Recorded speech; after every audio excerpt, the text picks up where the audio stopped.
Hey everyone, happy Wednesday. Welcome in. Welcome to our live call.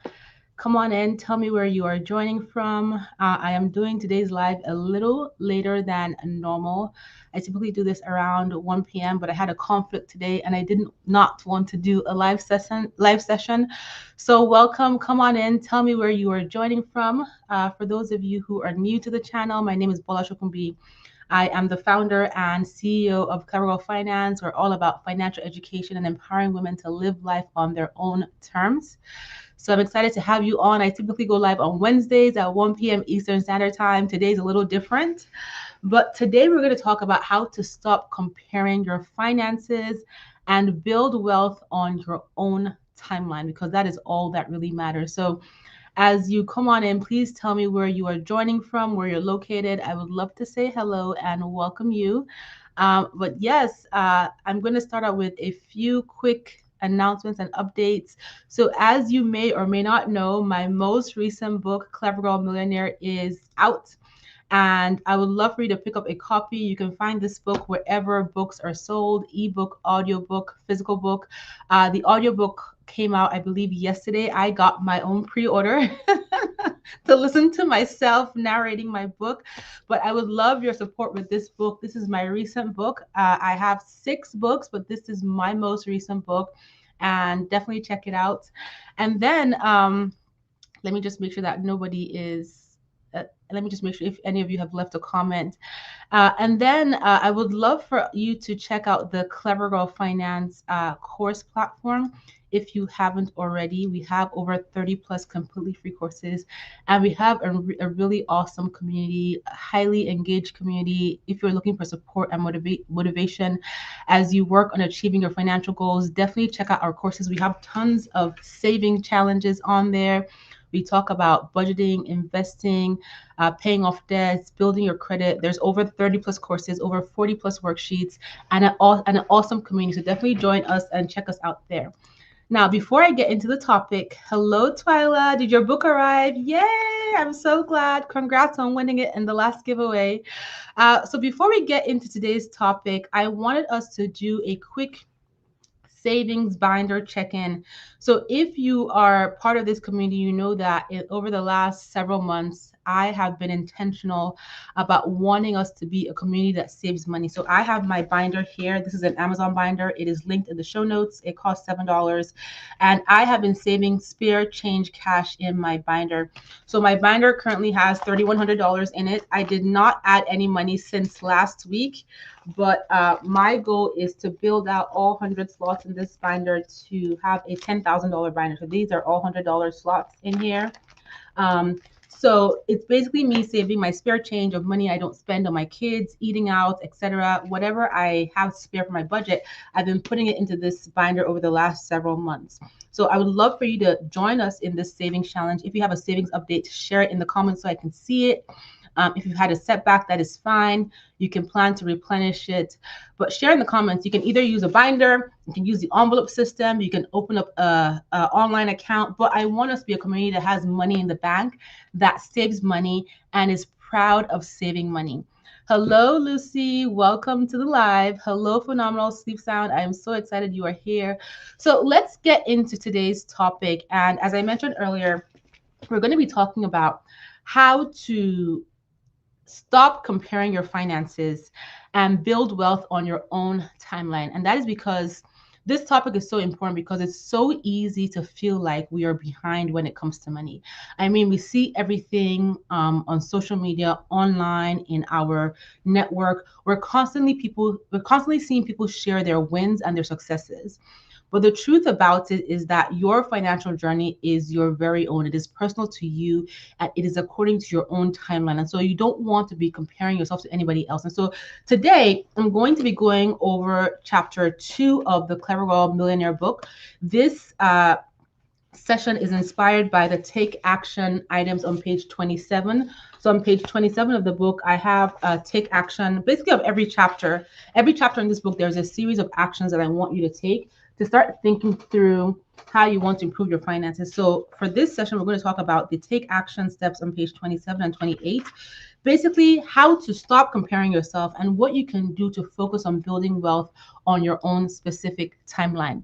Hello, the renewed mom. Thank you for joining. Hello, Jumoke. Thank you so much for being here. Hi, Kay Williamson. Yes, sometimes you just have to take a break. So, again, this is tied to chapter 2 of Clever Girl Millionaire, and the title of this chapter is called "Dancing to Your Own Financial Beat." It is so incredibly important to focus on yourself and what it is that you want to accomplish for yourself. But how do you go about doing that, especially when the pressure is so high and there's so much constant content that is just demotivating you and demoralizing you, right? So the first thing to really talk about when it comes to building wealth is what I already mentioned, comparison. We're oftentimes comparing our timelines, we're comparing our income, we're comparing where we should be, and we need to stop that. So if you are watching this and you're at a point where you felt like, or you currently feel like you're behind financially, I want you to reset that thought, right? The goal is not to copy somebody else's journey. The goal is to build yourself. And what happens when you're looking at somebody else's journey is that you're losing time, you're wasting time on what you should be doing for yourself because you're distracted, you're watching other people as opposed to focusing on what you need to do for yourself. So again, the goal is not to copy somebody else's journey, is to build your own. It's your journey, it's your timeline, it is your rules. Number one, that's so important for you to keep in mind, right? So, how do you silence the comparison trap, right?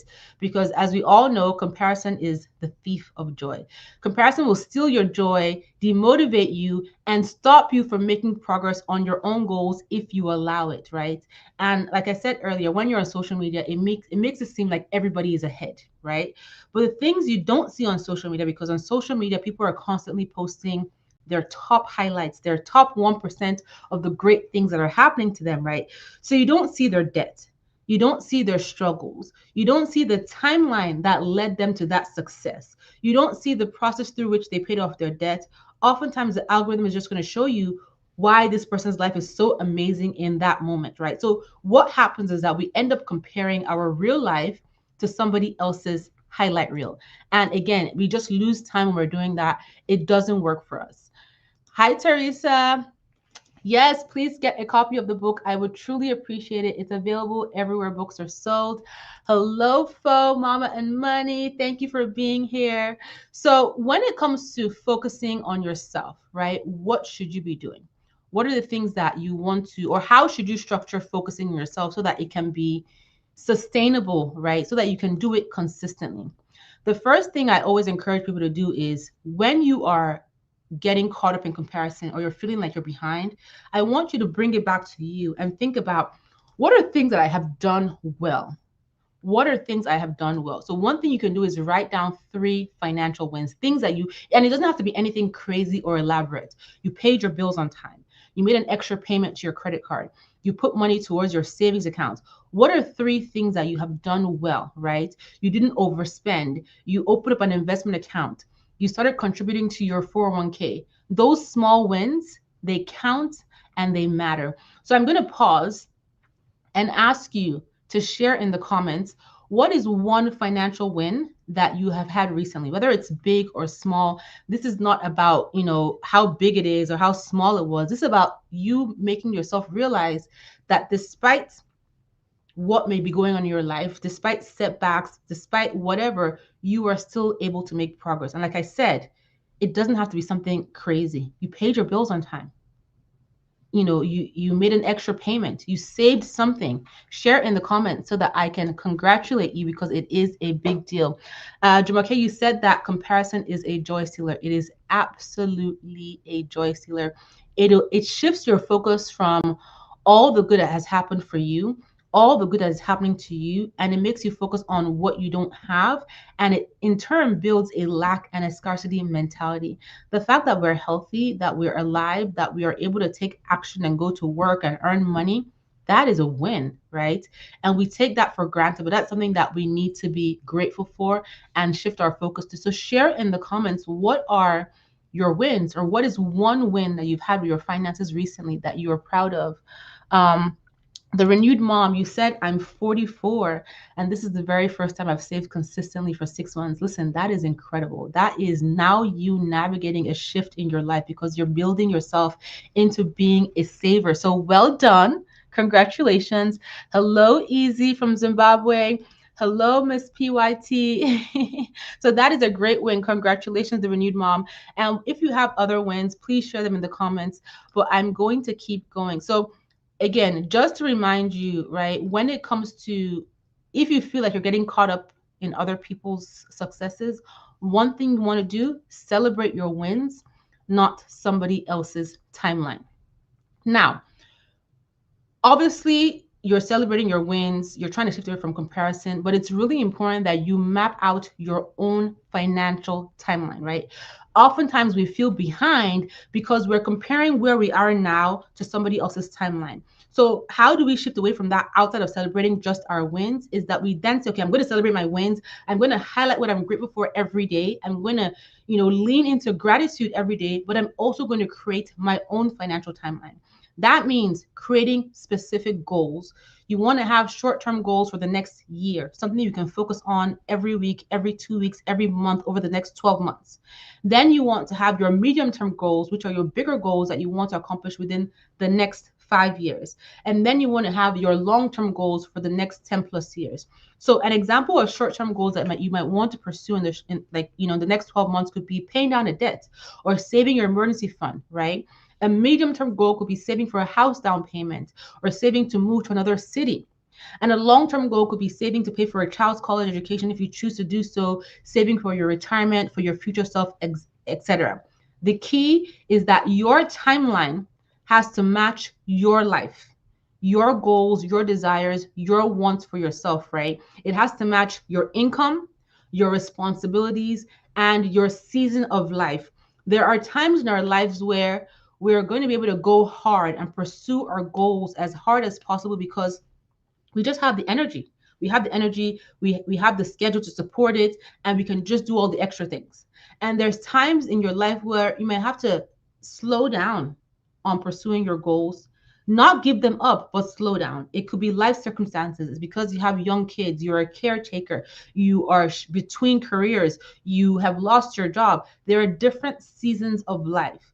But regardless of what season you are in, you have to give yourself grace to keep building at the pace that you are able to build. So the times where you can go aggressively, you go aggressively. The times where you have to slow down, you slow down, but you don't guilt yourself for slowing down because you know it's a season. And you don't compare yourself to somebody else's timeline because you know that that is not your timeline. So as a reminder, you want to build your timeline to match your life, right? Your goals should match your reality, not somebody else's expectations. That is so incredibly important. Your goal should match your reality, the reality of your life right now, not what anybody else is doing on social media. Jamoke, you shared a win. You said your biggest financial win is coming across Clever Girl Finance. Oh my goodness. You did your first stock market investment and you started saving your emergency funds. First of all, you are doing the work. So I'm so glad we could inspire you, but you are doing the work. So celebrate yourself, congratulate yourself that you decided to take action on what you learned here. That is so key. And well done. I love that so much. Ms. PYT, you said you purchased a certificate of deposit. Well done. That is a great saving step. Hello from Germany. So glad to have you here. Okay, so let's keep going. And thank you for sharing those wins. So, question I want to ask you. I've talked about setting goals, short-term goals, medium-term goals, long-term goals, so you can focus on your own timeline, not anybody else's timeline, right? So my question for you is, have you actually written down your timeline? Have you written down your timeline? When you think about the things that you want to accomplish, your goals, the things that matter to you, have you written them down so that you can reference them? That is so important because when you write them down, when you have a reference point for your goals and for the timeline you have set for yourself, you have a focus point. You don't want to just go with the flow. Oh, I want to save an emergency fund sometime soon. Oh, I want to start my business sometime soon. Oh, I want to, buy a house sometime soon. I want to retire sometime soon. Have you written down those goals? Have you laid them out in detail, what you want to accomplish? Do you have a focus point? That is something I want you to take the time to reflect on as soon as we're done with this session. Yes, you're going to celebrate your wins. Yes, you're going to shift away from comparison. But in terms of your timeline, have you laid it out? You need to have a vision you want to pursue. You need to have goals you want to pursue. Otherwise, you're going with the flow. And oftentimes, when you go with the flow, there's no motivation, or motivation falls off quickly. You don't stay inspired for long. So that is really important. Essie, you said your biggest win was being able to save consistently according to your own goals and your own timeline. I love that. Well done. And that is the key. Your own goals, your own timeline, your own season of life, and you adjust and adapt accordingly. Thank you for sharing that. Okay. So now the other part of shifting away from comparison and building wealth on your own timeline is learning from your mistakes without shame. Okay. So something that people don't talk about enough is their money mistakes, because there's a lot of shame around it. Everybody wants to seem perfect with their finances, like they're doing all the right things.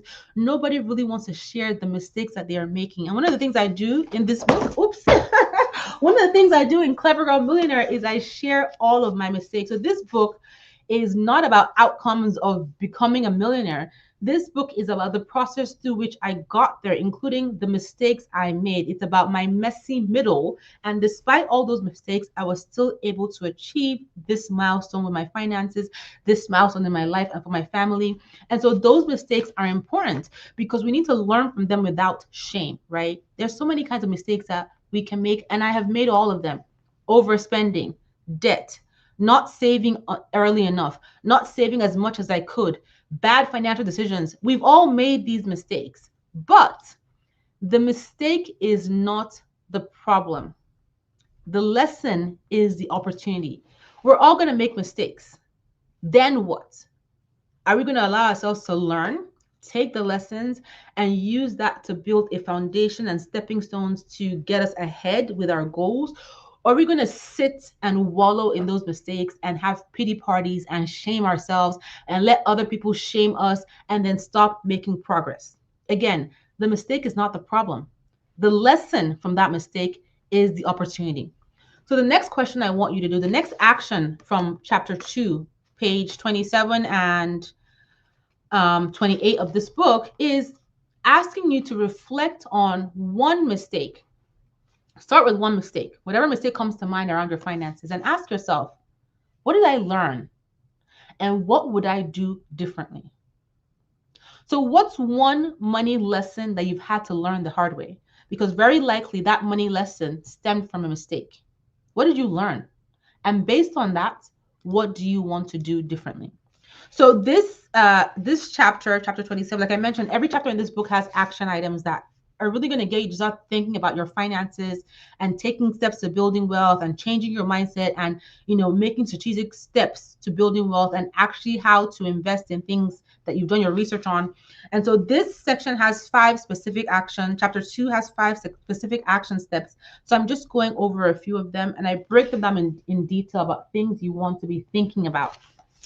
13 Wolfies, you said, thank you for the reassurance. That is what I'm here to do. I'm here to empower you so that you can empower yourselves to do the work, to take the action. I love that you're taking notes, Jumoke. Kay Williamson, you said, learn from the mistakes. Absolutely. We need to learn from our mistakes. The lesson is the opportunity. Okay.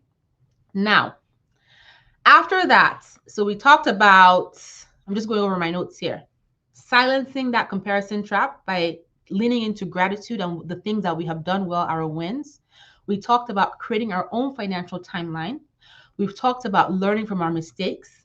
Now, the next thing that I challenge you to do in the action steps and in chapter 2 is to create a financial patience plan for yourself.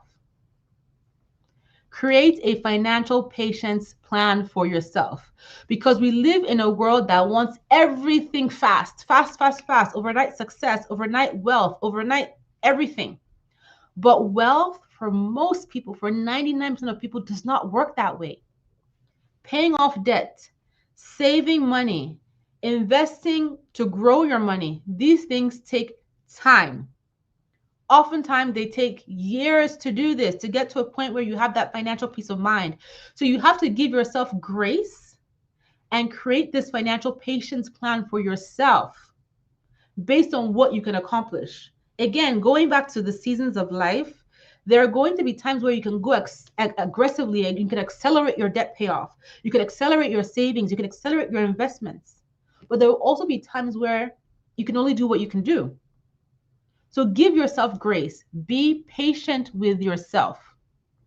Essie, you said the pressure is real. Yeah, the pressure to do things quickly is so real, but we have to give ourselves that patience because, like I said, it takes time to build and see results and to reap the rewards of our efforts. So give yourself that grace.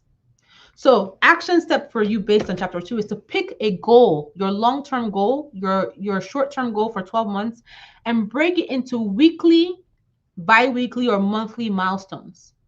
What are the things you need to do every week, every 2 weeks, or every month for this goal 12 months ahead of time? Or for this goal 5 years into the future? Or for the goal 10 years into the future? What can you do weekly? And sometimes it's not always big effort. It's making sure that you got paid the right amount, making sure that you transferred money to savings, making sure that you paid your bills on time, making sure that you made your debt payments and made extra payments so you can get out of debt faster. What are the things you need to be doing weekly, bi-weekly, monthly to work towards your goals? By breaking it down into this timeline of every week I do this and I try my best to do this, you're creating a financial patience plan. You're giving yourself grace. And if you fall off, guess what? You dust yourself up, you dust yourself off, and you pick yourself up and you keep going. Renewed Mom, you said a patience plan is such a great idea. It is a great idea because the alternative to our patience plan, to our focusing on ourselves and building wealth on our own timeline, the alternative is comparison, right? We're not going to do that anymore.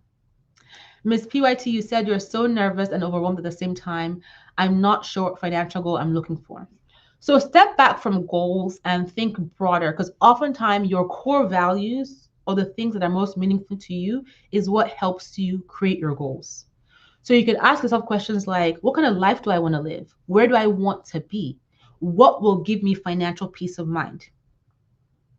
As you answer those questions, you can then align goals towards them. Does that make sense? I hope that helps. Jumoke, you said, I need to hear that again. Added Jumoke, you're not behind. Give yourself grace. So I'm saying it again. You're not behind. Give yourself grace.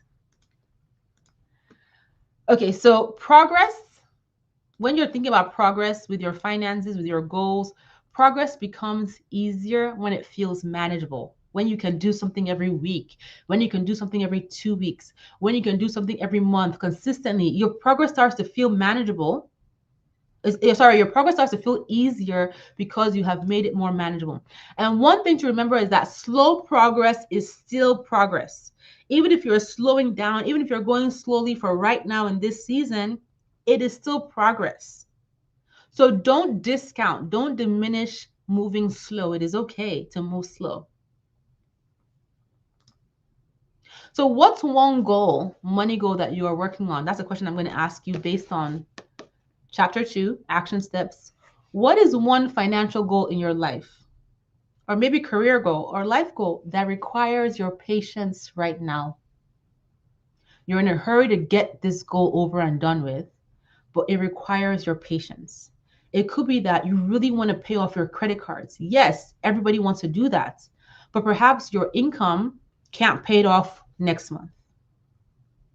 What is one goal you need to give yourself patience around, and you need to build a financial patience plan around? You can't pay off that credit card next month, but guess what? You can lay out a plan over the next 12 months, over the next 18 months, over the next 24 months to make sure that you're making not just the minimum payments, but you're also making extra payments towards your debt. So ask yourself again, what is one goal, financial goal, life goal, that you need to give yourself patience around and build a financial patience plan for? Kay Williamson, you said saving in your binder. Listen, I didn't put any money in this binder this week, and next week I'm away, so I'm likely not putting any money in this binder either next week. I want to have my $10,000 in this binder right now, but it's gonna take me time, right? So reflect on that. And then finally, one thing that is so incredibly important that we forget to do is that it is so important for us to practice joy in the journey. Because wherever you are in your finances, you're still living life every day. And you don't want to look back and say, wow, all I did was struggle. All I did was feel terrible. All I did was punish myself. All I did was think about how much I did not have. Find joy on your journey. Many people skip this. That's why sometimes finances can feel so miserable and so hard because there's no joy in it. Obviously, nobody wants to spend all these years paying off debt or trying to reach a financial goal. We want it to happen now. But as we're living life and making those payments, making those extra payments, saving that money, we're doing our best intentionally, right? Because you're watching this video because you're going to be, or you are being intentional with your finances. As we're doing that, we have to find ways to smile and make ourselves happy and be at peace on this journey. It is not all sacrifice. And yes, you might be sacrificing a lot to achieve a financial goal, to meet a goal, to meet an obligation, but it doesn't all have to be sacrificed. You have to find ways to give yourself joy through the people you surround yourself with, your circle of influence, through the content you're consuming. It's like the effects of constantly watching negative news. All you do is watch negative news. Eventually, you become a negative person. You become this person who can see no joy. Yes, crazy things are happening in the world all the time. Even right now, the world is not in a good state. But you have to find moments of joy, which means disconnecting from that news, which means not constantly dwelling on the debts because you've done what you can within your control. So other things you can do when it comes to your finances, especially if you have the income to support it, is think about setting aside a guilt-free spending account where you put money within reason to do things that make you happy. You know what reason is when it comes to your finances and your goals and your budget. So you have an account that you build a line item in your budget that every time I get paid, I'm going to put this little bit in here just for me, for joy. You can put it towards experiences. You can save it over time towards an experience, give yourself something to look forward to. You can put it towards small treats that you enjoy, getting your hair done, your nails done, going out to dinner with your girlfriends, whatever it is. Or you can put it towards things that align with your values in your life. The bottom line is that you do not need to wait until you are rich. You do not need to wait until you have paid off all of your debt. You do not need to wait until you've met all your savings goals to feel joy. Please find ways to feel joy right now in this moment as you're going through life situations. And that's something that I've had to remind myself constantly. So many of you who tune into this, you know my dad died a few months ago. And there are many instances where I could just sit down and just dwell on the negative aspect of loss, of losing somebody so important in my life, a parent figure. But I have to find ways to find joy because I know he wouldn't want me to be sad. And I know I don't want to be in this place where I make myself feel miserable. So it's reflecting on the good memories we had together. It's reflecting on all the hopes he had for me, all the things that he wanted me to achieve that I actually did achieve. It's reflecting on the good things about my dad that made us laugh and made us happy. That is me finding joy in grief. So despite what you're going through with your finances or in your life, please find ways to find joy, even if it's in a small way, right? Kay Williamson, you said it can be overwhelming and depressing. Hello, Shonda. Yes, thank you for joining. I'm joining. I'm doing the session a little later today because I had a conflict. Hello, Taras. Hello, Deborah from New Jersey. I'm so glad you're here. By the way, we're having a New Jersey event on May 1st. I would love to meet you in person. You can see that on the Clever Girl Finance Instagram. It's going to be a book signing event on May 1st. Renewed Mom, you said, to be honest, I was less joyful when I had no savings. Now I'm much happier knowing I have something saved, even though it's not a lot yet. I'm more peaceful. I feel so responsible. That is great. Listen, doing the right thing for your finances shifts a lot. People say money doesn't buy happiness, and it doesn't. But what money allows you to do is it creates option. options, it gives you peace of mind around your options and around your life, and that in turn helps you create happiness. So very important. So like I said, find ways to find joy on your journey. And it's okay to have one thing that you enjoy or a couple of things you enjoy spending your money on guilt-free. And the way you make that spend guilt-free is by spending within reason. So when you're doing that thing that's giving you joy, it's not derailing your financial goals. It's not derailing your debt payment, your savings, your investments. You're doing this because you built it into your budget and it's guilt-free. So that is what I wanted to talk about, how to stop comparing your finances and build wealth on your own timeline. Thank you, 13 Wolfies. I try. Yes, we have one-to-one sessions. Stop by clevergirlfinance.com/coaching and you will find out more details. So as a reminder, focus on you. Focus on your timeline. Give yourself grace. Give yourself patience. If somebody is stressing you out so much and you're comparing yourself to them so much on social media, unfollow for a time or permanently. Mute. Block. Give yourself that peace. Remember, you are not behind. You are not late. You are on your own timeline as you navigate your current season of life. The key is to set your goals, celebrate your wins, learn from your mistakes, create your patience plan, and give yourself grace. Okay? So I hope that this has been helpful. Again, check out Clever Girl Millionaire. This book is available everywhere books are sold. It's available as an ebook, an audiobook, a physical book. Today, we just talked about chapter 2, titled Dancing to Your Own Financial Beat. I am not here next week, but the following week, we're going to continue with chapter 3. And we're going to talk about, what is chapter 3? Hold on. I know what chapter 3 is, but in chapter 3, we're going to talk about defining your pillars of prosperity. So this is a very tangible chapter because I'm going to talk about different strategies, different pillars that you can use to create your own wealth building strategy. So I'll be back in 2 weeks with that because I'm not here next week. But you can find this book everywhere books are sold. The audiobook is now available. It's available as a physical book and also an ebook for your Kindle. I would appreciate your support. And if you have this book, if you're reading this book and you love it, please head over to wherever you purchased it and leave a review because your reviews help the algorithm show this book to more women on Amazon and Barnes and Noble, etc. as a recommendation. So again, you're not behind. You're not late. You're on your own timeline. Thank you so much for being here, everyone. If you're watching the replay, thank you for watching. I will talk to you all next time. God bless you. Talk to you soon. Bye, everyone.